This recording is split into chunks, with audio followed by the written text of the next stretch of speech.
Wow. Well, no, like the time had cut off and it faded, so I thought it was done. That's a nice surprise, though. I guess. That was put there on purpose. But yeah, so anyway, you guys, where we left off, you were saying something about a possible, or not possible, like a thing. Like that's how you got your tour, is somebody noticed, took interest. Yep. What? And I was actually asking you about this when I got here because I didn't know about it.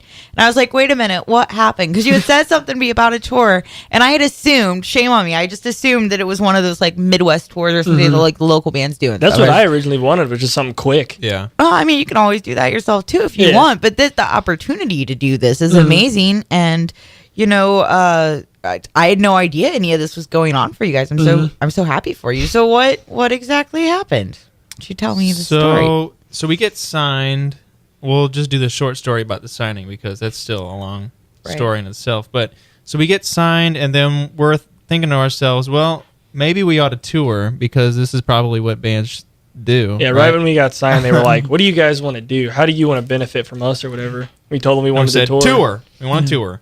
And then they said, we can help you with that. Yeah, and then, so we just thought we were going to do like a Midwest tour, and then Todd, who was the president and CEO of Ripple, he was like, well, I can always hook you up with some guys. I'm like, okay, that's fine.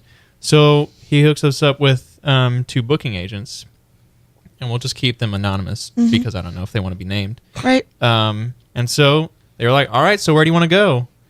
Oh, okay. Well, we give them a few dates that we were thinking of, and then we just plan that whole tour out that we talked about earlier. And so it progressed pretty quickly. Yeah.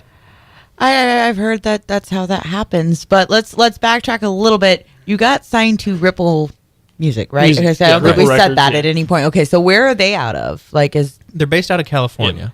How did they hear about you in the first place? Like, that's awesome. We have no clue. They just randomly messaged us on Facebook one day. Dylan says that they found us on, it was either SoundCloud or Bandcamp. I'm going to say Bandcamp because that's where bands normally get found out. But so we'll just say Bandcamp, found us on Bandcamp and messaged us and was like, so you guys, you signed anything?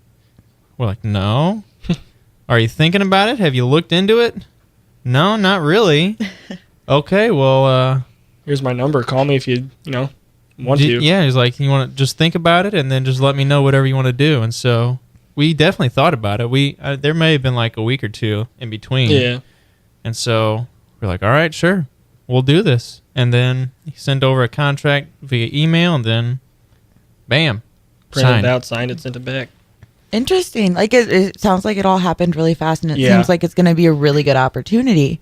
So, what are you most excited for besides for playing music? All just like just duh, but like derpy moment. Yeah, of course you want to play music in all these different cities, but besides for that, with where you're going, what is it that you want to see? Well, shenanigans are. I'm ready for some shenanigans. I mean, you're going to Denver. Are you excited to see like the mountains because you'll drive through Colorado? I've never been to California, and I am so excited. Like, yeah, I actually haven't been there either. Over there. I think the most exciting part about this whole tour is actually being with my friends. What's that? Being with my friends. Playing music for people who have never heard of us before. People in St. Louis probably know who we are, or at least have heard our name, if nothing else. If they're in the local scene, we should say. And just playing for people out, because there is a scene in California and Texas where bands like us are the big local scene bands. Right. And so it'll be exciting to play there because we hear a lot of good things about the shows over there. Like, they'll be packed. People are excited about it. But playing music for people is definitely on the top of the list. Shenanigans, though, is always going to be fun because we're going to be riding in Tyler's dad's RV. So we'll have... So you'll have those stories I was asking for before out Hopefully. Yes. Okay. If we ever come back, we'll have something, I'm sure. If you ever come back. Or who knows, we may be like Rush and just be completely lame. And just sleep and read the whole time. But Tyler says we'll have 2 TVs in there, so if we want to take a PS3 or something, we can. But there's going to be so much in between time of driving. Like, after the first show, we're driving to Denver, which is 12 hours. A 12-hour drive. So there's going to be plenty of things going on there. But I don't know what else. Just seeing the sights is going to be fun. Mm-hmm. But I can tell you what's not going to be fun is washing myself. Yeah, no showers. No showers. And you can stop at places. I know I mean, they have them at like those travel Truck centers stops, and stuff. Yeah, like you can do that. Dry shampoo. Well, you guys have really long hair. I don't know if it would work as well for you. And I don't know if you know how tangled my hair gets after. I mean, show. I've never personally ran my fingers through your hair post show. It's a mess. Stupid at how tangled my hair gets. Why don't you put it like tie it back or something? Because I gotta put on a performance. Okay, fair enough. I always say, like that there are solutions to the problem. If it's not that big of a problem, then no. The thing that I'm worried about is my hair dreading out, but I can avoid that. I'm a Marley fan. I could care less. What do your families think? Are they like stoked for you? Or? Oh, they're excited. Yeah, really excited. Kevin was just telling me today that. Well, why don't you go ahead and tell a story? Which one? About your grandpa showing up at your house. Oh yeah, my grandparents didn't even know. I guess my parents told them, and then they just kind of showed up like, "Oh my God, you're going on tour. Here's some gas money for you, I guess." And they were like, "I guess we'll see you in a couple months or whatever, a couple weeks." It's not a great story, but not a great. It's a good just show up and give them money. So. Yeah. I mean, I don't know. You guys aren't a storyteller. I think you're more the quiet type usually. Oh, for sure. Yeah. I like telling stories though. I just don't have. We just don't have any good ones. No, okay. They're pretty lame, really. Well, that's you write stuff instead of saying it. I guess I don't know.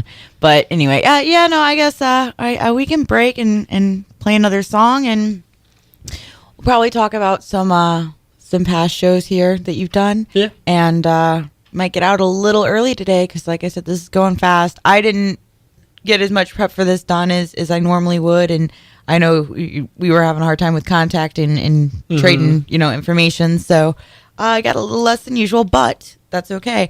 So again, off the same EP, which you guys have a new record. We'll talk about that when we come back too. All about that. But off the EP, I did too. But off the old EP, there was a Cream cover, Sunshine in Your Love. So we'll go ahead and play that and come back and talk about the new record. That's something to discuss. Yeah. All right, here we go.